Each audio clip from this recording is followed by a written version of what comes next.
Close your eyes and picture a single rock rising above a dusty plain. A rock that would, over the next 3,500 years, become the birthplace of an idea powerful enough to still shape how half the world governs itself today. This is Athens, and its story does not begin with democracy or philosophy or marble temples. It begins with something far older and far more ordinary. A defensible hill beside a reliable spring of water. Using AI reconstruction drawn from excavations, inscriptions, and the writings of the Athenians themselves, we have rebuilt this city as it stood across every age of its long, turbulent life. Not as a single frozen moment, but as a journey. Athens' story reaches back further and cuts deeper into the world we live in now than almost any city on Earth. Long before the word democracy existed in any language, the rock we now call the Acropolis was already a fortress. Around 1400 BC, during the Mycenaean period, a Bronze Age palace complex crowned this same hill, surrounded by massive Cyclopean walls built from stones so large that later Greeks assumed only giants could have lifted them. Athens at this time was one of several competing Mycenaean strongholds scattered across the Greek mainland, ruled by warrior kings, connected by trade routes reaching as far as Egypt and the Near East. Clay tablets, written in an early Greek script called Linear B, found at other Mycenaean sites, reveal a rigidly bureaucratic palace economy, with scribes tracking grain stores, textile production, and the movement of goods with an obsessive precision that would have surprised later Athenians, who saw themselves as the inventors of orderly government. Then, around 1200 BC, the wider Mycenaean world collapsed, swept away by invasion, famine, or internal breakdown. Historians still argue over the exact cause, whether it was waves of mysterious raiders, known only as the Sea Peoples, prolonged drought, or a chain reaction of internal revolts across the palace economies. Writing itself disappeared from Greece for nearly 4 centuries, a period so poorly documented it is simply called the Greek Dark Age. Unlike many of its neighbors, Athens claimed, with obvious civic pride, that it was never conquered during this collapse, that its people were the original inhabitants of Attica, sprung from the very soil beneath their feet. True or not, that founding myth would shape how Athenians saw themselves for the next 1,000 years. By the 8th century BC, Greece was emerging from the darkness. Writing returned, this time using an alphabet borrowed and adapted from Phoenician traders. Athens grew from a scattered collection of villages into a single unified city-state, a process the Athenians themselves called synoikismos, the coming together into one home. Power in this era rested with a narrow aristocracy, land-owning families who controlled both the political offices and, increasingly, the debts of the ordinary farmers beneath them. The city was ruled by a small council of former officials called the Areopagus, meeting on a rocky outcrop just below the Acropolis itself, a body that would, centuries later, still exist in a much reduced ceremonial form, even after democracy had taken hold. Ordinary Athenians in this period had almost no formal voice at all, their lives governed entirely by the goodwill, or lack of it, shown by the handful of noble families who owned most of the productive farmland in Attica. By 621 BC, the tension between rich and poor had grown dangerous enough that a lawgiver named Draco was called upon to write Athens' first formal legal code, a set of laws so notoriously harsh, prescribing death for offenses as minor as stealing a cabbage, that the word draconian still describes excessive punishment today. Draco's laws cooled nothing. Debt slavery spread. Ordinary Athenian farmers, unable to repay loans, were being sold into bondage in growing numbers, and the city stood on the edge of open-class warfare. In 594 BC, the Athenians turned to a merchant and poet named Solon and granted him extraordinary, if temporary, power to rewrite the rules of the city from the ground up. Solon cancelled existing debts, outlawed debt slavery outright, and reorganized political rights around wealth rather than birth alone, allowing even non-aristocrats a formal voice in the city's assembly for the first time. It was not democracy, not yet, But it cracked open a door that had never been opened before. That door would not fully swing open for almost another century, and not without a detour through tyranny first. In 546 BC, an ambitious nobleman named Peisistratus seized power by force and ruled Athens as what the Greeks called a tyrannos, as did his sons after him. Not a monster by the word's modern meaning, but an unelected strongman who had taken control outside the normal system. Peisistratus, to his credit, invested heavily in the city itself, expanding festivals, sponsoring public building projects, and laying groundwork that later, more democratic Athens would inherit and build upon. The tyranny finally collapsed in 510 BC, and in the political chaos that followed, a nobleman named Cleisthenes outmaneuvered his rivals by doing something radical. He appealed directly to the ordinary people of Athens for support. In 508 BC, with that popular backing behind him, Cleisthenes restructured the entire Athenian political system, breaking up old tribal and aristocratic power bases and replacing them with a new system built around 10 reorganized tribes, a council of 500 chosen by lot, and an assembly open to every adult male citizen, regardless of wealth or birth.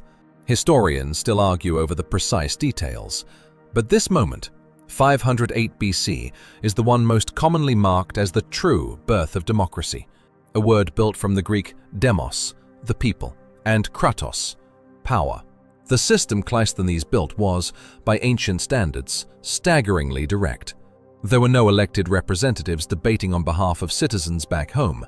Every adult male citizen, roughly a fifth of the total population when women, slaves, and foreign residents were excluded, could attend the assembly in person, speak, and vote directly on matters of war, law, and public spending. Public offices were frequently filled not by election but by lottery, on the theory that any citizen was capable of serving, and that the lottery removed the corrupting influence of wealth and popularity from everyday governance. A system called ostracism allowed citizens to vote, once a year, to exile any single individual they judged to have grown politically dangerous. No trial required, simply a name scratched onto a broken piece of pottery, and a 10-year banishment for whoever received the most votes. It did not take long for that young democracy to be tested by fire. In 490 BC, the Persian Empire, the largest and most powerful state the world had yet seen, landed an invasion force on the beach at Marathon, roughly 25 miles from Athens, intending to punish the city for supporting a rebellion among Persia's Greek subjects in Asia Minor. Heavily outnumbered, the Athenian army marched out to meet them anyway, arranging their heavily armored hoplites in a deliberately thinned center and reinforced flanks, a tactical gamble that collapsed the Persian line and turned an assault into a rout, a victory so celebrated that legend, almost certainly false in its details, tells of a runner named Phidippides sprinting the full distance back to Athens to deliver the news before collapsing. This story became the origin of the modern marathon race. The battle cost the Persians, by ancient accounts, thousands of dead against a mere handful of Athenian losses. Numbers likely exaggerated, but a testament to how completely the victory reshaped Athenian self-confidence. 10 years later, Persia returned, this time under King Xerxes, with a force so vast that ancient writers describe rivers running dry beneath the weight of the army drinking from them. After a doomed but legendary delaying action at Thermopylae, where a small force of Greeks held a narrow mountain pass for 3 days against overwhelming numbers, Athens made an extraordinary decision. Rather than defend the city itself, its entire population evacuated by ship to the nearby island of Salamis and the Peloponnese, abandoning homes, temples, and ancestral graves to an approaching enemy on the strength of a single, ambiguous oracle, interpreted, controversially, to mean that the wooden walls, their fleet, would save them. The Persians marched in and burned the Acropolis to the ground, reducing the temples of the old aristocratic city to ash and rubble. But the Athenian navy, built in the preceding years on the advice of the statesman Themistocles, lured the Persian fleet into the narrow straits of Salamis in 480 BC and destroyed it. The war would drag on a while longer, but Persia's ambitions in Greece were effectively broken that single afternoon. Out of the ashes of that burned Acropolis rose the most extraordinary building program the ancient world had ever seen. Athens, now leading a network of allied city-states called the Delian League, quietly transformed that alliance into an empire, using its members' contributions, originally raised for mutual defense against Persia, to fund the reconstruction of Athens itself. Under the statesman Pericles, who dominated Athenian politics for over 3 decades, construction began in 447 BC on the Parthenon, a temple to Athena built entirely from gleaming Pentelic marble, its columns subtly curved to correct for optical illusions, invisible to the untrained eye. A level of architectural obsession that borders on the absurd. It was completed in 438 BC, with decorative work continuing for years after.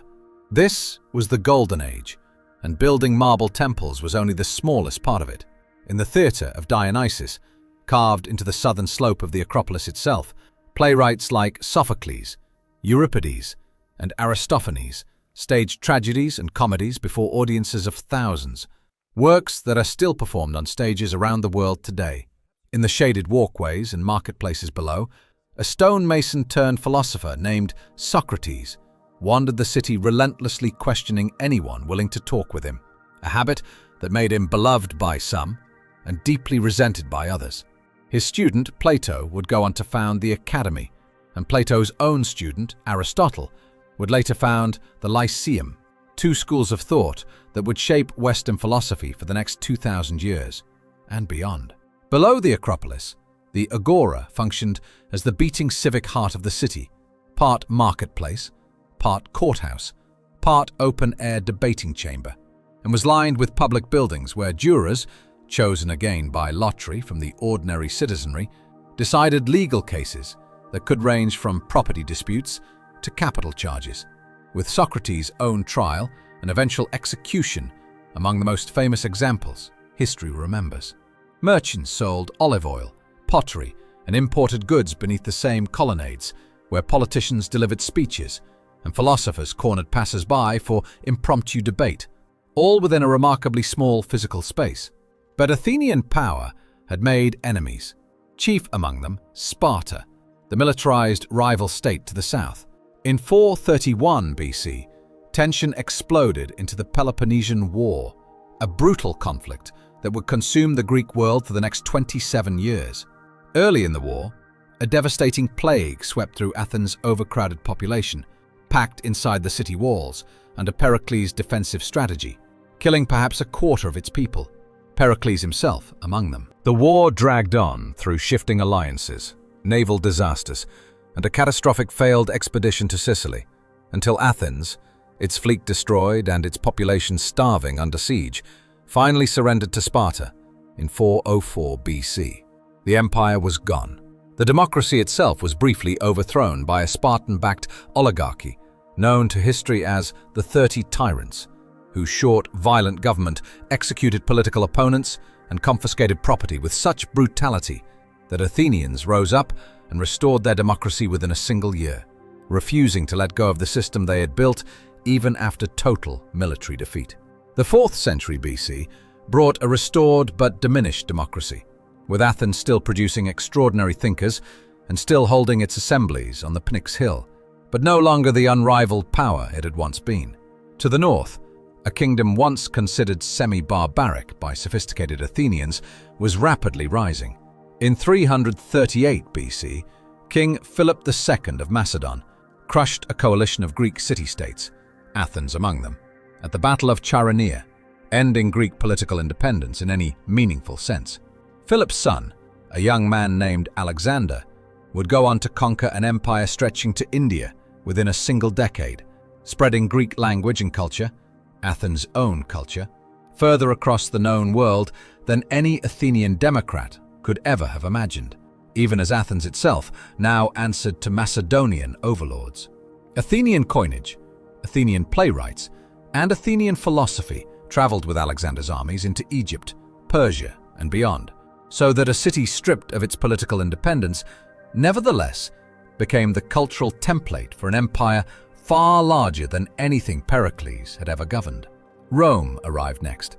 In 146 BC, after Athens made the strategic error of backing the wrong side in a Roman civil conflict.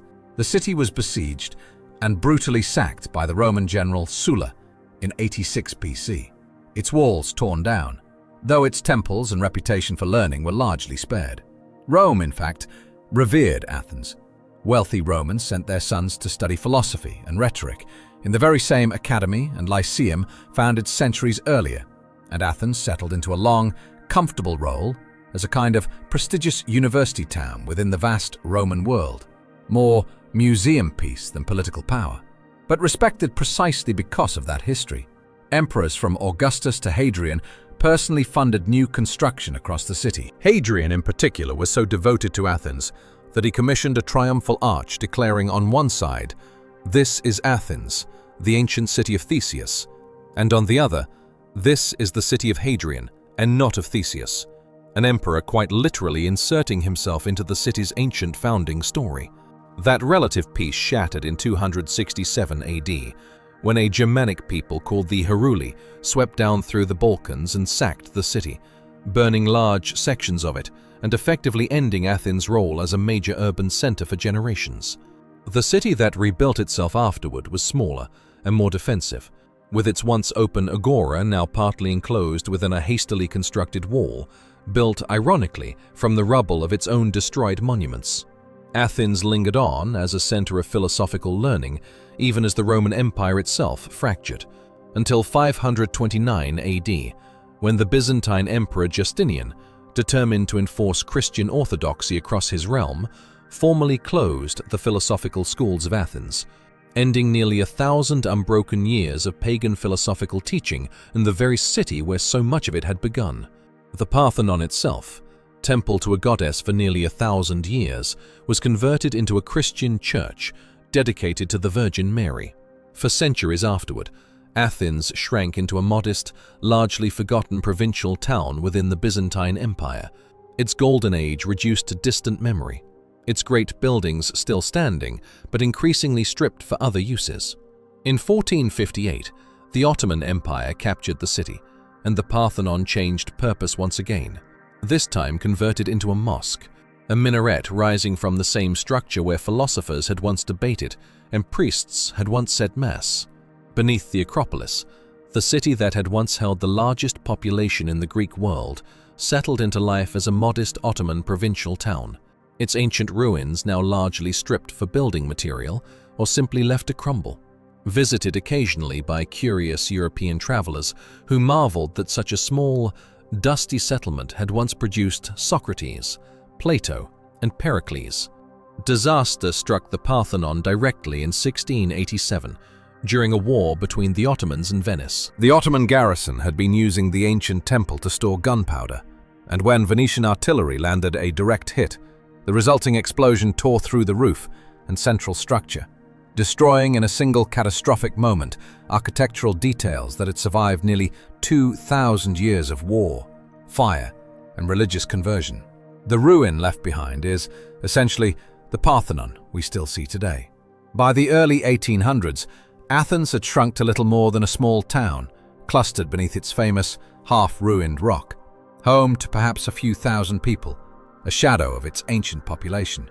But in 1821, Greeks across the region rose in rebellion against 4 centuries of Ottoman rule, a brutal, grinding war for independence that drew sympathy and eventually intervention from across Europe.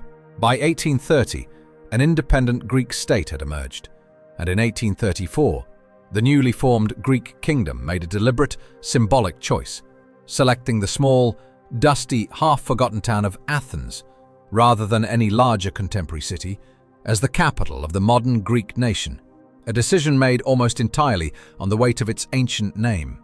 What followed was a deliberate act of civic reconstruction. Neoclassical buildings rose around a city planned to honor its ancient past, while functioning as a modern European capital.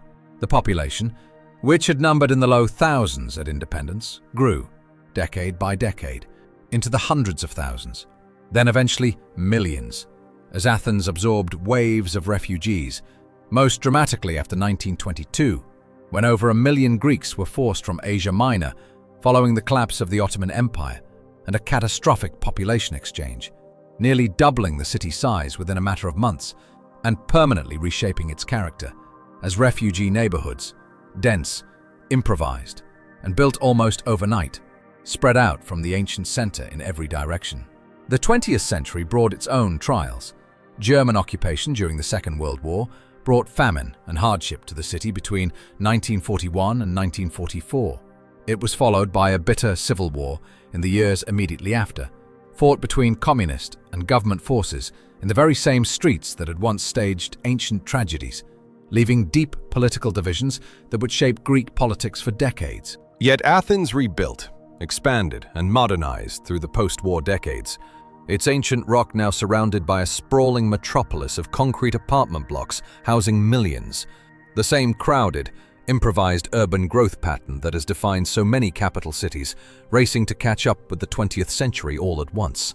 By the 1980s, the city's population had swelled past 3 million, its air thick with pollution that ancient marble had never been engineered to withstand, prompting a decades-long effort to clean and restore monuments that had survived war and empire, but were now being slowly eaten away by modern exhaust.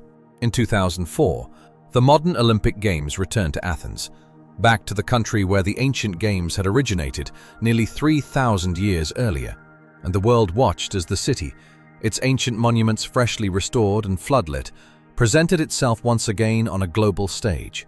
The same rock, the same marble columns, still standing above a city that had burned, been abandoned, converted, bombed, and rebuilt more times than almost any other place on Earth.